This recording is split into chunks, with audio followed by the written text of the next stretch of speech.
Bon, alors on s'est bien fait peur là. Donc je vais appeler sur scène un général et deux spécialistes de la chaire de cybersécurité de Saint-Cyr. Et tous les quatre, on va réfléchir ensemble à comment faire pour se protéger. Alors, je vous présente dans l'ordre. Oui, ou venez ici, Thierry. Allez. Voilà. Général Olivier Kempf, qui est consultant en stratégie, cyber et digital, membre du collectif EcoRadar, et vous dirigez la collection cybersécurité chez Economica. Eric Hazan, vous êtes ici, vous êtes cofondateur d'EcoRadar, vous êtes membre de la chaire de Saint-Cyr de cyberdéfense et co-animateur du groupe cybersécurité Hub France Intelligence artificielle. Et Yannick Harel, bonsoir, vous êtes responsable du département cyber chez TES, membre d'EcoRadar et membre de la chaire de cyberdéfense Saint-Cyr. Mon général, vous avez la parole.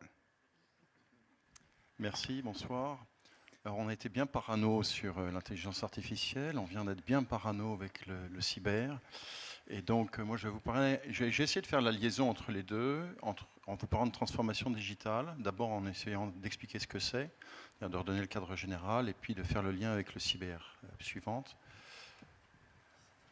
Alors, ouais, j'ai une... Non, mais c'est bon, je suis capable. Merci. Appuyer sur un bouton, je sais encore faire. Vous n'allez pas m'énerver, le général. Alors d'abord, la transformation digitale, qu'est-ce que c'est? C'est quand même le buzzword qu'on entend. On entend parfois transfo numérique, transfo digital. C'est peut-être un peu ce qui est en train d'arriver en ce moment. On nous parle aussi de révolution numérique. Et il n'y a pas de définition. Et donc, quand j'ai un peu commencé mes travaux, parce que j'étais monsieur transfo digital de l'armée de terre, imparfait, j'ai recherché une définition, il n'y en a pas. Ce que je veux dire, c'est que ce n'est pas seulement de la technologie, et c'est pour ça que c'est la définition qui est un peu proposée à l'écran. Ce n'est pas seulement des technologies, il y a des technologies bien évidemment, il y a aussi énormément d'usages, et puis il y a des méthodes. Donc tout ça fait que nous sommes dans une nouvelle phase de la révolution informatique, et je vais y revenir un peu plus longtemps. Et puis en sous-jacent, vous avez quelque chose qui est absolument essentiel, qui est la donnée, ou plus exactement les données. Et on y reviendra parce qu'on ne peut pas parler de ce qui se passe aujourd'hui sans s'interroger sur les données, sur la valeur stratégique de la donnée. Alors ensuite, je vais forcément avoir des puristes qui vont me dire mais pourquoi vous ne dites pas numérique, digital, c'est un anglicisme, etc. Oui, si vous traduisez juste le mot digital en français, on devrait dire numérique. Le seul problème, c'est que digital, ça fait appel au doigt. Et aux doigts qui animent notre smartphone et qui donc insistent sur l'usage. Et ça, c'est peut-être finalement la richesse de la langue française, d'avoir justement cette pluralité de sens. Et donc, on a une langue qui est finalement plus riche que l'américain, où il n'y aura qu'un seul sens, alors que nous, on va avoir le numérique qui va plutôt s'intéresser aux chiffres, donc à la technologie, puis le digital qui va s'intéresser à l'usage, à l'homme. Et vous avez compris que qu'a un peu expliqué Thierry à l'instant, ce qui est important finalement dans tout ça, ce sont les hommes et la façon dont ils vont réagir et utiliser et pratiquer cette transformation digitale. C'est pour ça que je dis transformation digitale, et j'espère que les puristes me pardonneront. Est-ce que c'est une révolution? Non, c'est en fait la quatrième vague d'une révolution informatique qui a commencé il y a finalement assez longtemps. Les plus anciens ici, vous avez peut-être commencé vos vies professionnelles dans des endroits où il y avait des machines à écrire avec du carbone. Quand j'explique maintenant mes cours de cyberstratégie à des étudiants, je ne donne plus l'exemple, ils ne savent plus ce que c'est que le carbone. Les plus anciens, vous savez. Et donc, on est passé avec des ordinateurs, puis à l'ordinateur individuel, puis l'ordinateur individuel, on l'a mis en réseau, et puis on est passé aux premiers réseaux sociaux, ce qu'on appelait le 2.0, ça c'était les 3 premières vagues. Et là, on est sur une quatrième vague, qui est celle de la transformation digitale, et je suis d'accord avec ce qui a été dit tout à l'heure, on est effectivement dans une phase d'accélération. Et on est encore au tout début de la courbe exponentielle. Pour ceux qui ont fait un peu de maths, on est encore au début. Je veux dire, on est encore sur la phase légèrement ascendante, on n'est pas encore sur la phase très très montante. Des usages, c'est ça qui est assez important. J'ai essayé de mettre ça à l'écran.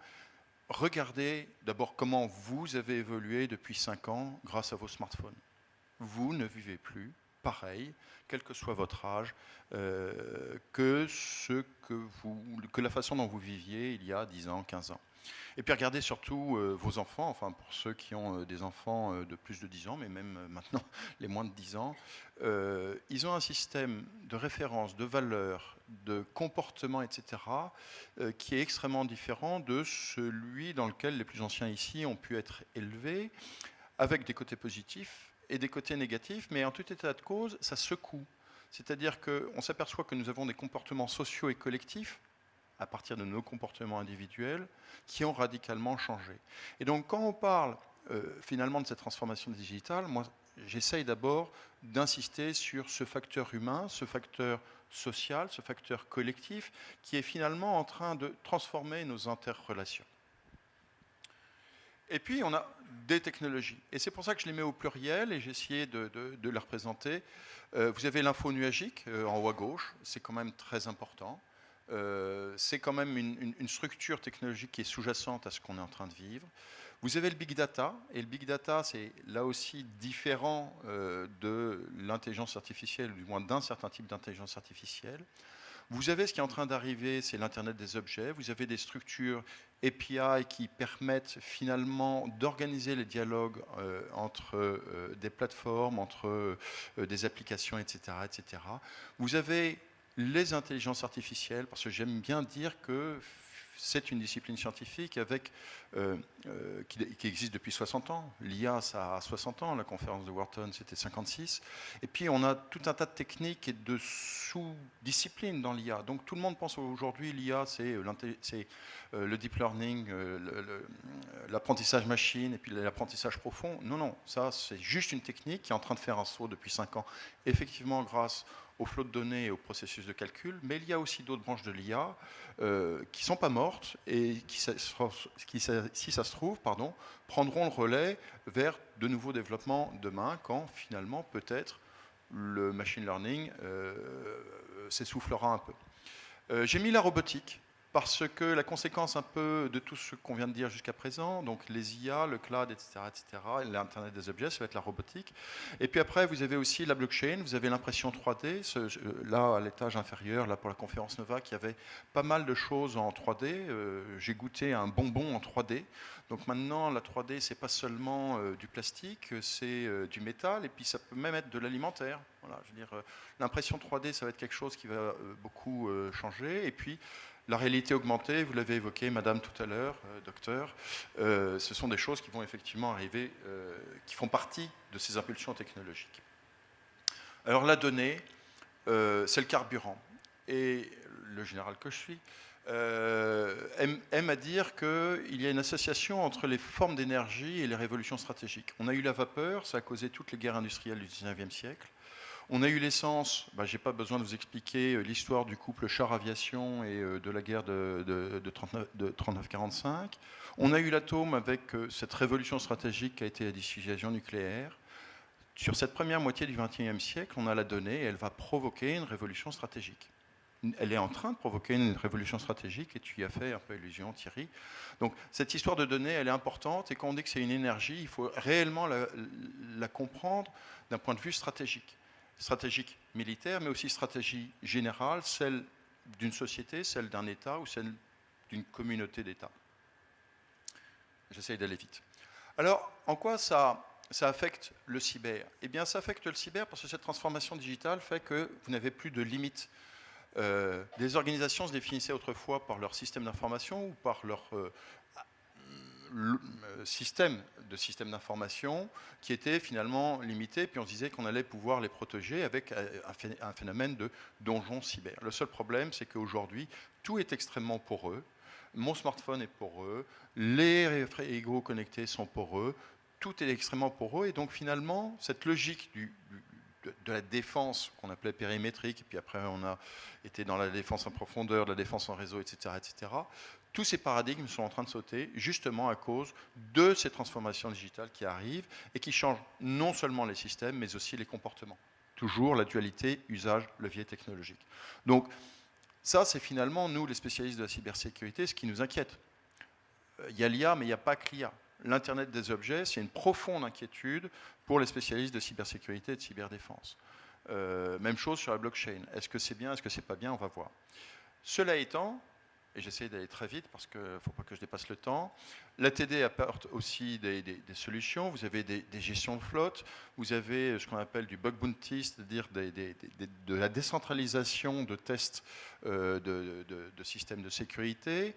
Vous avez de la blockchain, et puis vous pouvez aussi avoir des procédures d'IA qui peuvent apporter des solutions de sécurité. Je travaille actuellement avec une start-up qui fait justement un système de clone intelligent qui va développer la gestion des identités et des accès. Donc on voit bien que, comme tout phénomène évolutif, il apporte des aspects paranoïaques, des aspects de danger, des aspects de risque, et en même temps, il apporte les outils qui permettront partiellement, parce que nous sommes dans un système dynamique, et comme toujours en phénomène dynamique, on ne peut avoir que des réponses partielles, mais qui apporteront partiellement des réponses à ces nouvelles questions de cybersécurité. J'espère que je n'ai pas été trop long. Au suivant. Eric Hazan, on peut aller plus loin dans ces solutions. Je vous laisse la parole. Merci beaucoup. Alors déjà, en quelques mots, je voulais indiquer à la salle que si les propos de Thierry ont été un petit peu anxiogènes, hein, c'est le terme consacré, les miens vont l'être davantage, donc il n'est pas trop tard pour quitter la salle, hein, si vous le souhaitez. Je dis, c'est amical, hein, évidemment. Non, restez. Restez. Vous allez voir, normalement, c'est intéressant. Là où mon propos va débuter, c'est simplement, je me remets en arrière quelques mois, lorsque Thierry nous a parlé de cet événement qui est là aujourd'hui. En plus, c'est difficile parce que c'est la fin de ce magnifique événement du Festival de l'Innovation. Donc merci à tous d'être restés jusqu'au bout, en tout cas pour cette soirée. Et Thierry, tu m'avais signifié comme ça en me disant oui, ça va pas être une présentation académique ou pas trop, et n'hésite pas à raconter une histoire. Donc je suis là pour vous raconter une histoire qui fait peur, un petit peu évidemment, mais surtout je suis là pour porter à votre connaissance, partager une réflexion que j'ai engagée déjà depuis plusieurs années avec mes camarades ici présents, parce qu'il nous arrive effectivement dans nos digressions de phosphorer sur des sujets un petit peu stratosphériques. Hein. Olivier a parlé de stratégie, voilà, c'est un petit peu un de nos penchants, un de nos pendants. Avec l'intitulé de cette présentation, et on va rentrer dans le vif du sujet, que j'ai intitulé « L'algorithme et l'Armageddon » ou « L'algorithme ou l'Armageddon », ce qui peut faire extrêmement peur. Un petit peu d'histoire en arrière. On va passer rapidement, voilà. Je vais vous parler d'abord de Watson, que vous connaissez probablement pas. Watson, c'est un magnifique outil qui a été développé qui continue d'être développé par IBM, que tout le monde connaît, qui en réalité est un programme plus évolué que Deep Blue. Alors ça vous parle peut-être, hein, si vous vous souvenez du champion d'échecs russe, Kasparov, qui a été battu par des ordinateurs en 1997, c'était Deep Blue. IBM a poursuivi ses recherches, même si elles avaient commencé un petit peu, enfin bien avant évidemment, avec un programme donc qui s'appelle Watson, et on s'aperçoit qu'en 2011, ce programme est dévoilé, parce que évidemment IBM n'en avait pas forcément publiquement dévoilé ce programme, et au cours d'un jeu qui s'appelle Jeopardy, un jeu américain. Alors pour vous donner un petit peu l'image, Jeopardy, c'est le question pour un champion, mais avec des lots plus intéressants parce que les gagnants peuvent remporter plusieurs centaines de milliers de dollars. Donc ça change un petit peu des dictionnaires ou autre chose culturelle. Et donc Watson, en tout cas la première version, en 2011, bat à plat de couture les deux champions de ce jeu, avec quand même des capacités de calcul qui pour l'époque, moi je pense qu'elles sont intéressantes à mettre en avant. 2011, donc c'est quand même un petit peu le Moyen-Âge du numérique, avec notamment la possibilité de parcourir 200 millions de fichiers en moins de 3 secondes. Ça donne un petit peu l'ampleur du phénomène. Et puis on passe de cette première version de Watson à un Watson beaucoup plus évolué aujourd'hui, qui lui permet notamment, par exemple, d'interagir avec les êtres humains, c'est quand même assez fantastique, de pouvoir détecter les émotions au travers d'une analyse faciale, du visage évidemment, de détecter les émotions dans le ton que vous pouvez employer, et donc d'interagir, d'adapter son niveau conversationnel, son niveau d'interaction avec ses interlocuteurs. Ce qui prouve quand même l'évolution de ces machines, je les appelle comme ça, qui sont extrêmement perfectionnées. J'en viens, avant de vous dévoiler Norman, j'en viens après Watson à Norman, qui pour le coup est une expérience de chercheur, que j'ai oublié de saluer d'ailleurs. Je voulais dire que mon propos va parler d'intelligence artificielle et de cybersécurité, et je salue vraiment tous les chercheurs du monde entier qui travaillent sur ces aspects, parce que les aspects bénéfiques de l'IA me semblent totalement, ne semblent pas à démontrer pour le moment. Donc revenons à Norman qui, au travers d'une expérience artistique, alors c'est comme ça que les chercheurs du MIT, hein, un célèbre laboratoire de recherche américain, l'ont proposé. En fait, Norman, c'est ce qu'ils ont appelé la première intelligence artificielle psychopathe au monde. En effet, il faut une bonne vision, on doit le voir derrière moi, Norman a été alimenté, parce que les intelligences artificielles, on les alimente en données, en images, en sons, etc. Et tout.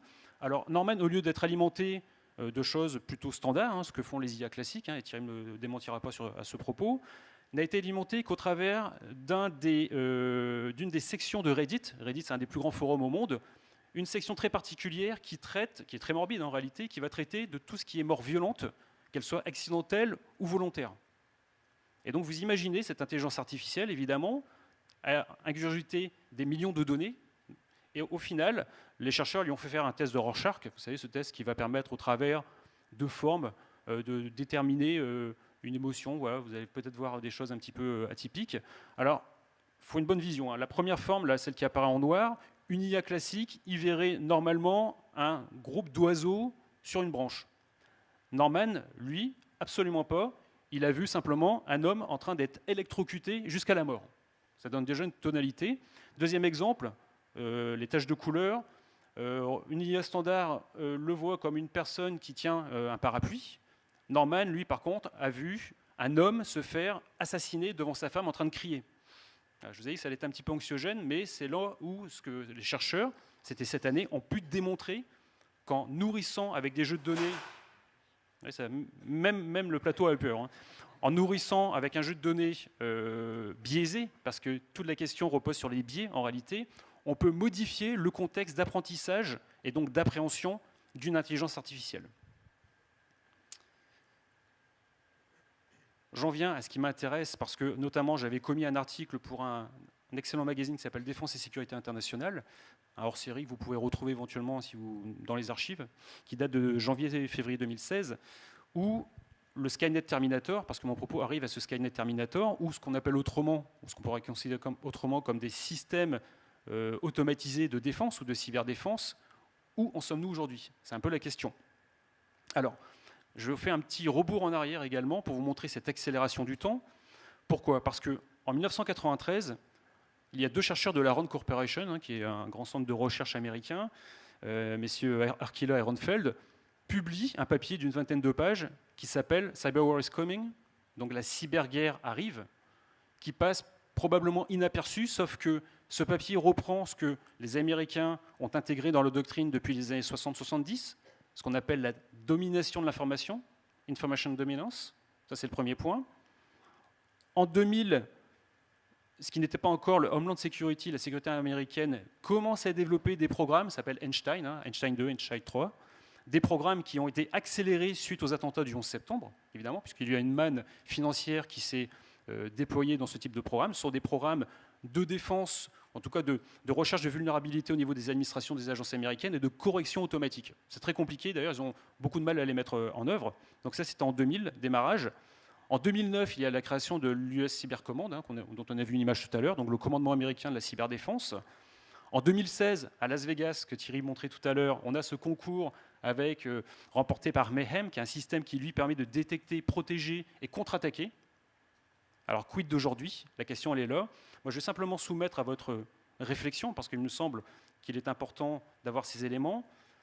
Aujourd'hui, il y a quand même des travaux de recherche qui, pour l'instant, sont civils, évidemment, mais qui peuvent avoir des propos duals, c'est-à-dire qu'ils peuvent être employés au niveau militaire, évidemment, qui sont, par exemple, de l'hypervitesse. L'hypervitesse, c'est quoi? C'est le fait de détecter, un petit peu comme on va avoir des éléments, des ondes, des prémices des tremblements de terre, on va pouvoir détecter des prémices d'attaque massive sur des réseaux.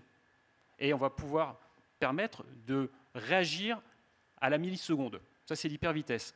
On a également des réseaux à cible mouvante. Alors, je pense que tout le monde va avoir l'idée de ce que c'est, un réseau à cible mouvante. C'est une attaque est détectée et votre réseau va se reparamétrer automatiquement, va changer d'adresse, etc., etc. Enfin, on a des principes de défense réactive en profondeur. Alors là, pour les plus férus d'entre vous, ça va notamment toucher à de la reconfiguration des noyaux. C'est extrêmement complexe, évidemment, mais ça donne l'idée, et ce ne sont que quelques briques, de la cyberdéfense de demain qui nous attend, parce que ce qui se fait aujourd'hui sera mis en application demain. J'arrive à la conclusion. Et j'espère que, a priori, personne n'a quitté la salle, donc tout va bien.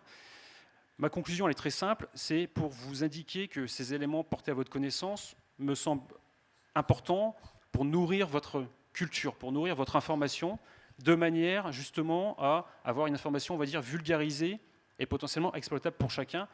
Pourquoi? Parce que si l'on n'y prend pas garde, des dérives sont possibles, je terminerai quasiment sur cet aspect, et il demeure nécessaire que les citoyens conservent ce levier d'influence autant au niveau des politiques, évidemment, qu'au niveau des entreprises. Ma conclusion, et j'en termine vraiment là, j'ai 2 nouvelles, une moins bonne et une bonne. Alors on commence traditionnellement par la moins bonne, c'est que je vous indique simplement qu'il est à peu près probable que l'on va devoir se pencher très sérieusement sur les systèmes automatisés de cyberdéfense, y compris en France. Et Thierry pourra nous en dire un mot probablement. La bonne nouvelle avec cette histoire, c'est que le risque actuellement est faible. Et donc, les décisions qui seront à prendre dans les années qui viennent sont encore devant nous. Merci beaucoup. Merci beaucoup Eric Hazan. Finalement, il y a quelques bonnes nouvelles. Moi, on finit là-dessus. Et alors, avec Yannick Harel, on va se pencher sur un domaine qui est intéressant parce qu'il est très proche, c'est l'automobile. Alors, on a commencé à parler d'objets connectés qui sont des possibles points d'entrée de cyberattaques, etc., et qui peuvent en effet faire peur. Mais l'automobile, alors là, si je peux même plus faire confiance à... Avec mon collègue effectivement qui nous parlait de l'Armageddon, moi je vais embrayer avec le Carmageddon, si vous me permettez. L'automobile, objet non consensuel s'il en est, qui déchaîne tout de même les passions. J'en suis arrivé dans mes recherches sur le cyber à m'intéresser de très près à l'automobile, et notamment aux automobiles 3.0. Alors l'automobile 3.0 qui vient donc après la 2.0 et la 1.0. La 1.0 c'est purement mécanique, la 2.0 c'est l'électromécanique, et la 3.0 c'est l'automobile connectée. Alors, on connaissait l'automobile avec ses faillibilités humaines, donc le Carmageddon. Or maintenant, et je prends pour référence par exemple un film qui était sorti à la valeur cinématographique qui est toute subjective, mais Fast and Furious, je crois que c'était le numéro 7, où vous voyez une meute de véhicules qui sont désignés... C'est un film ou c'est un jeu? C'est un film.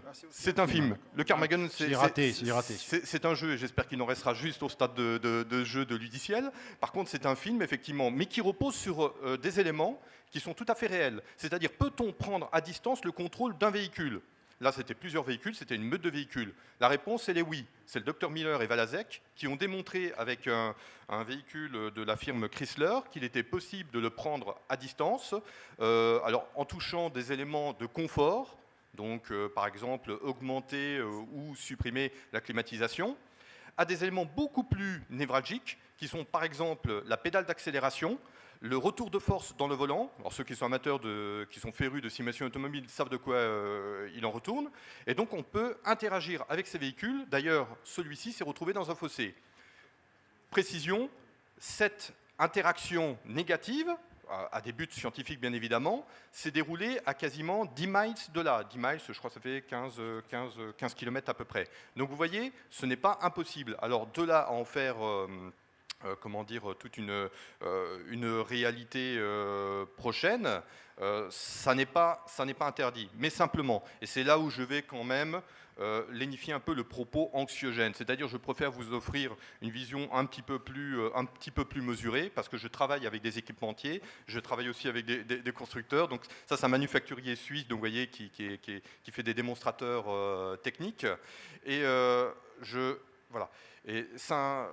Et il faut donc faire intervenir des éléments très particuliers qui sont notamment l'interaction homme-machine, qui vont survenir non seulement dans le domaine technique, ça on maîtrise, on a les ingénieurs qu'il faut, avec le niveau qu'il faut, mais surtout un élément qu'il ne va pas falloir obérer, c'est l'élément, on va dire, plutôt psychologique.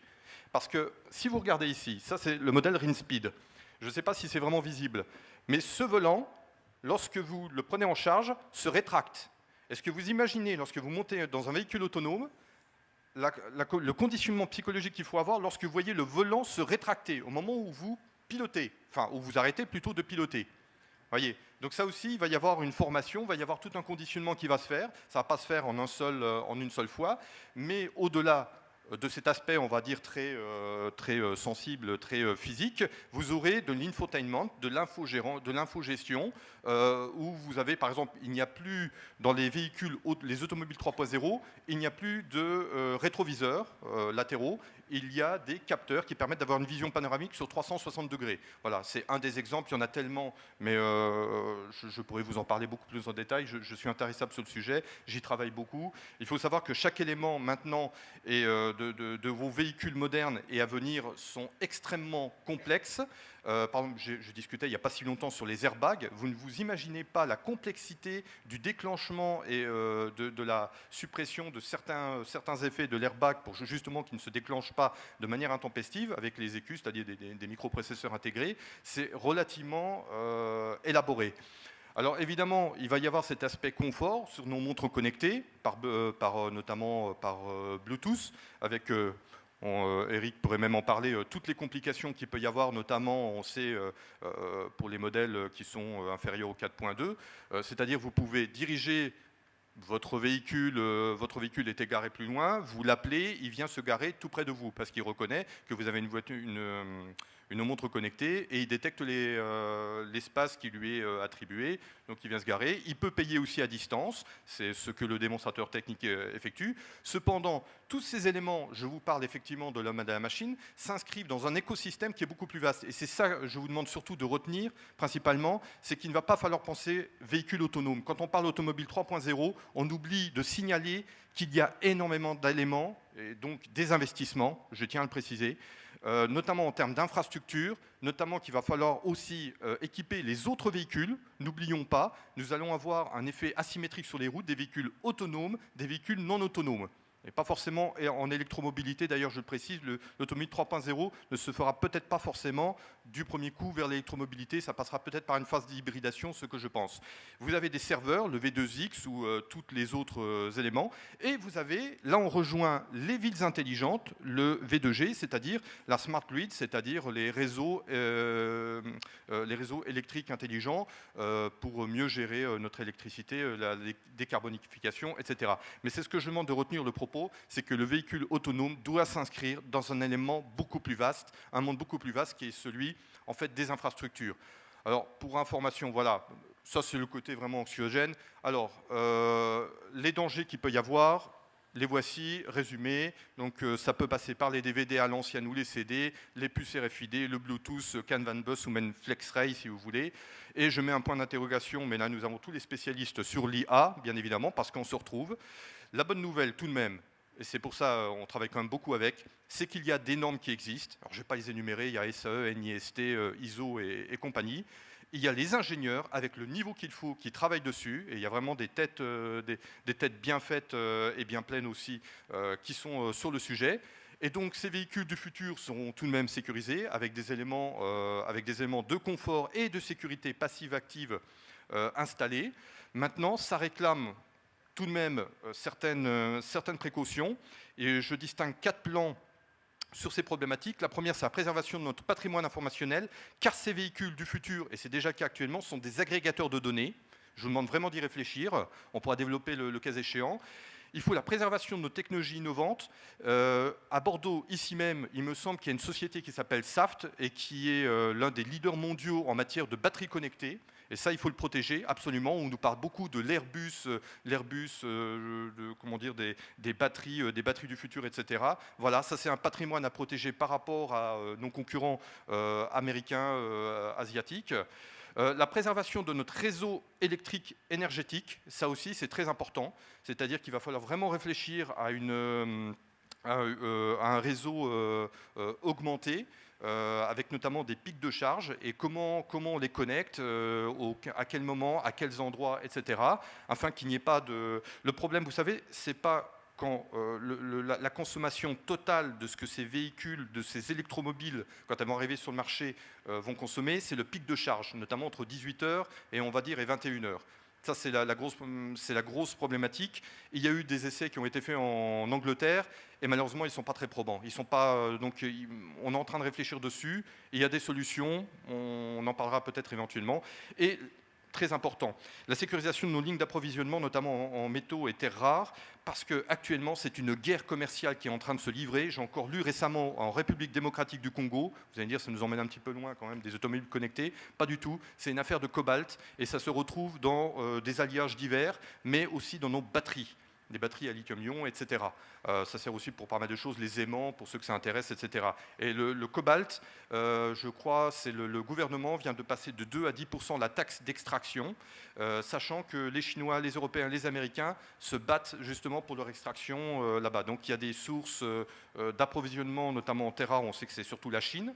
Il n'y a pas qu'en Chine, simplement la Chine est un petit peu plus, on va dire, ouvertes sur les questions de pollution, d'extraction par rapport à ces terres rares. Nous aussi, on a aussi des territoires qui disposent de ces terres rares. Il faut voir aussi ce que l'on est d'accord de produire, comment le produire, sous quelle forme, etc.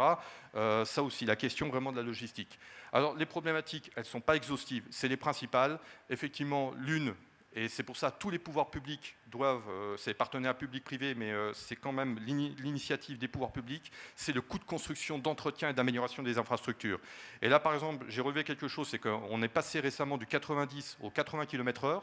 Ça, je peux vous dire, principalement, il y a une problématique qui n'a pas été soulevée, c'est quand même la question des infrastructures. Parce qu'il n'y a aucun problème d'aller très vite sur les routes, ces infrastructures sont dédiées pour. Là où il y a le moins nombre de morts, c'est quand même sur les autoroutes. Mais il faut qu'elles soient dédiées, il faut qu'elles soient sécurisées. À telle enseigne que le préfet près de Nice a décidé d'abaisser la vitesse sur une autoroute à 90 km/h parce qu'il estimait que les infrastructures ne suivaient pas. Donc vous voyez, c'est quand même surtout une question d'infrastructure. Pourquoi ? Parce qu'il y a une homéostasie des risques. Plus vous voulez lentement et plus vous vous intéressez à d'autres choses. Voilà. Alors je pourrais développer le sujet, mais c'est assez, c'est assez long.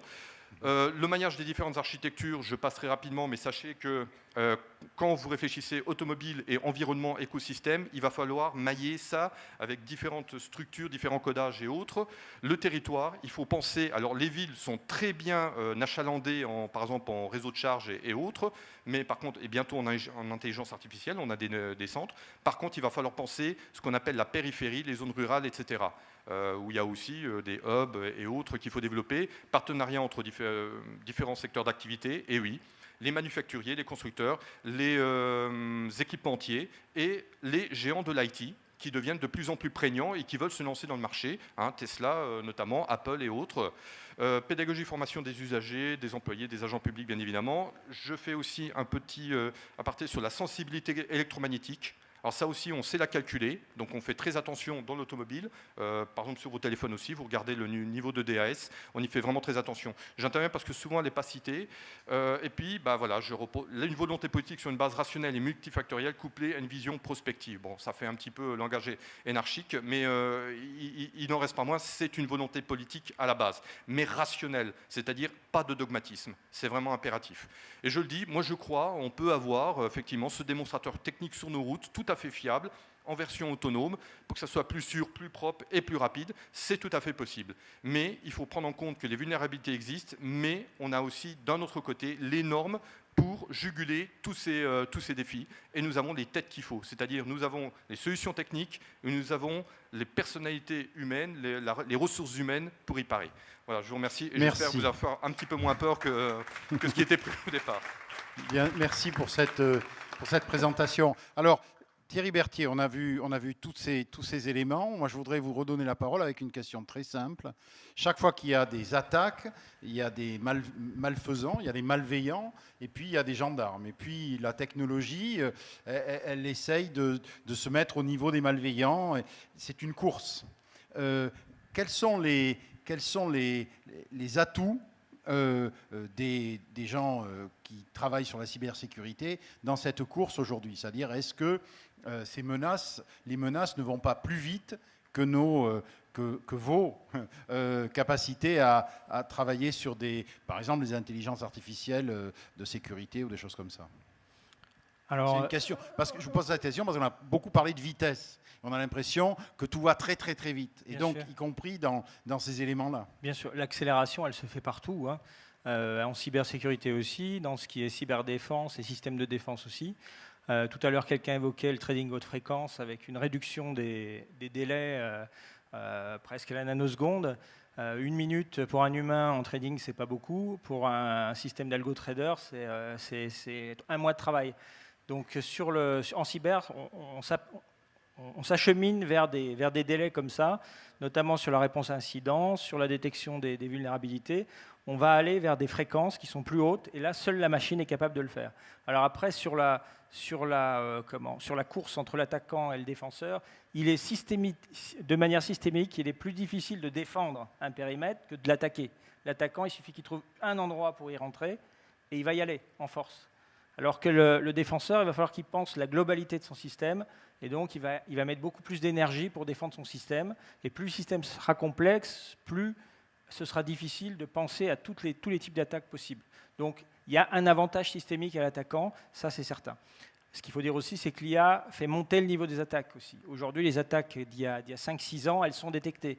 Aujourd'hui, quelqu'un comme Snowden serait dans l'incapacité de piquer des données dans son administration, de les exfiltrer et après faire ce qu'il a fait.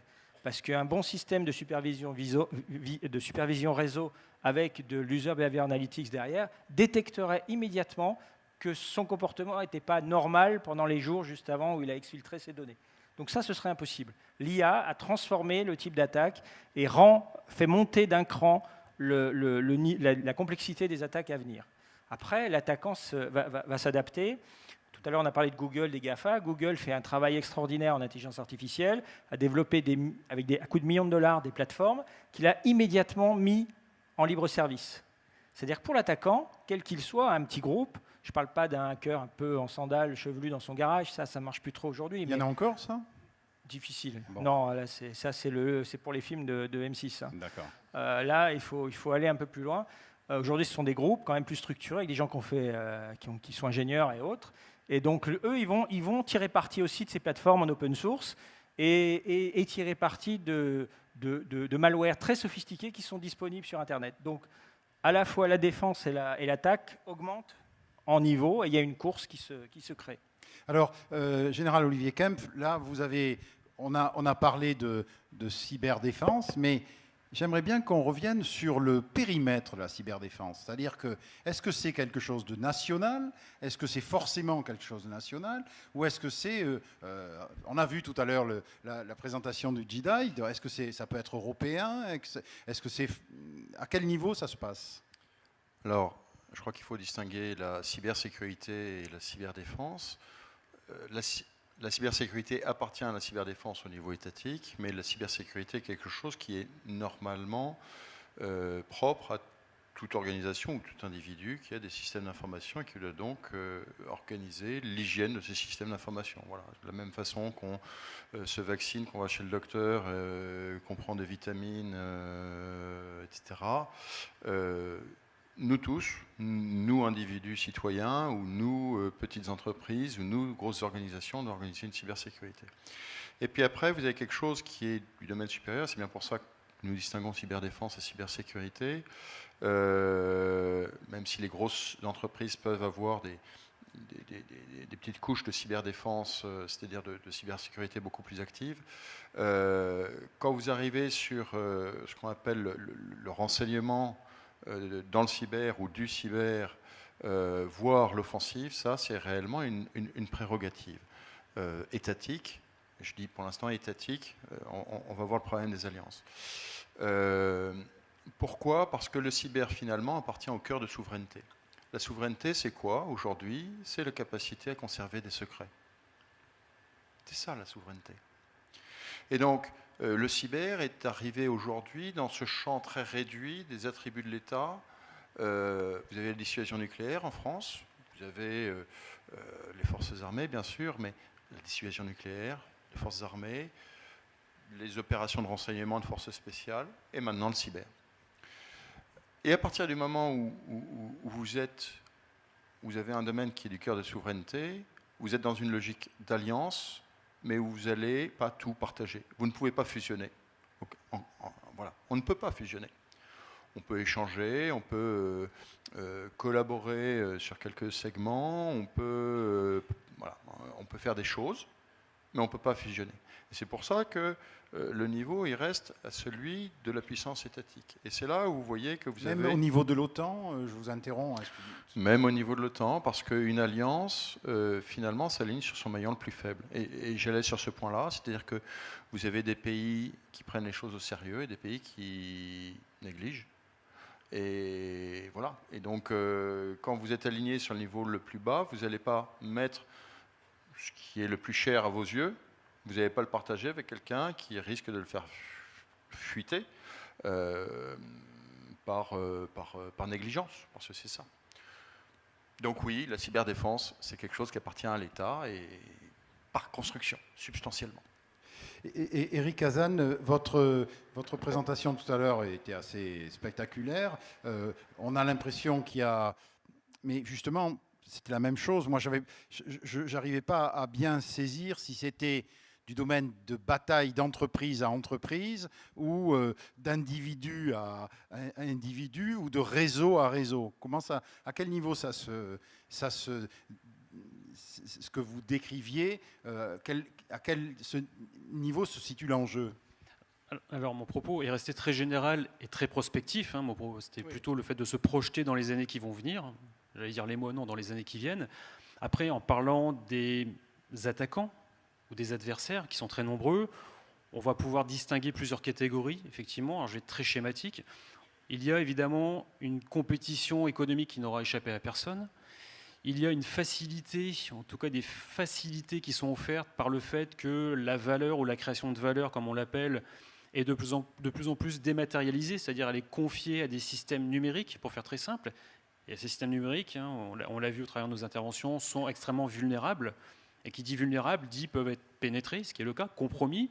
Et je peux vous assurer que les adversaires, je vais rester très générique pour l'instant, ne se gênent pas pour pénétrer ces systèmes, récupérer de l'information ou simplement rester dans ces systèmes d'information. Après, on va distinguer évidemment ce qui demeure, et c'est ce qui va toucher le propos d'Olivier, le propos précédent, c'est-à-dire il y a des aspects de souveraineté. Donc ça, c'est les États qui vont intervenir, qui vont parfois être entrés en conflit. On l'a vu avec les oui, exactement. Russie. Je ne citerai aucun pays, mais en tout cas, il y a des conflictualités. Moi, je peux le citer, on a vu. Effectivement. Ensuite, ce qui est plus difficile, c'est lorsque nous avons des entreprises ou des grands groupes qui, eux, s'appuient sur des outils d'État.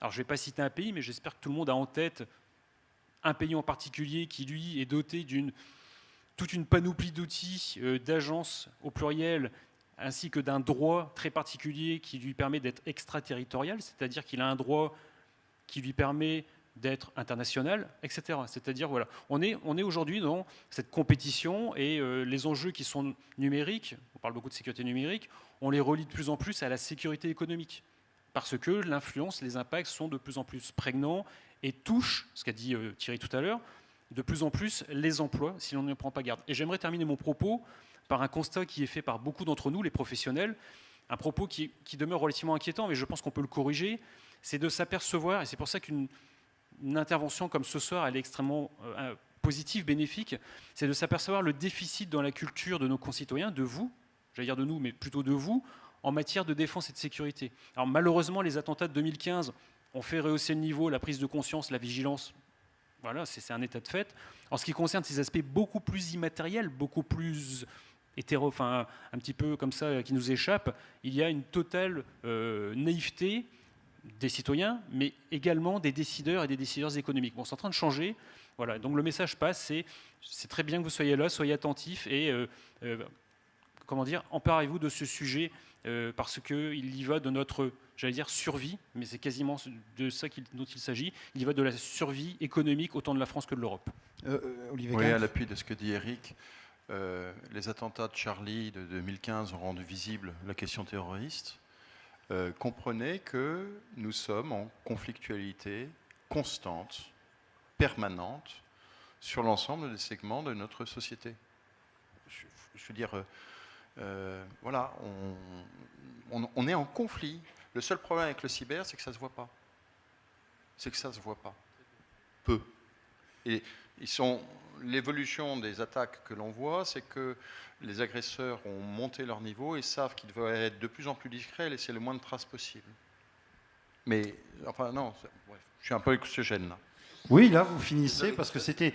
J'allais vous dire, général, donner le mot de la fin, et là, vous avez un mot un peu dur. Là. Vous n'avez pas quelque chose de plus optimiste à nous proposer? Parce que, Alors, j'ai après quelque tout, chose de enfin, c'est plus pas pour optimiste.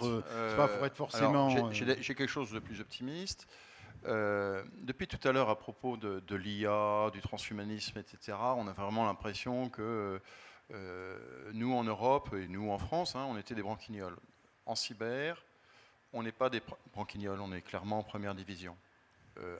Attention, on ne joue pas le titre, on joue la Coupe d'Europe. Vous voyez, j'essaie de... Voilà. D'accord. Bon. On joue la place en Coupe d'Europe, pour les amateurs de foot ou de rugby ou de ce genre de choses.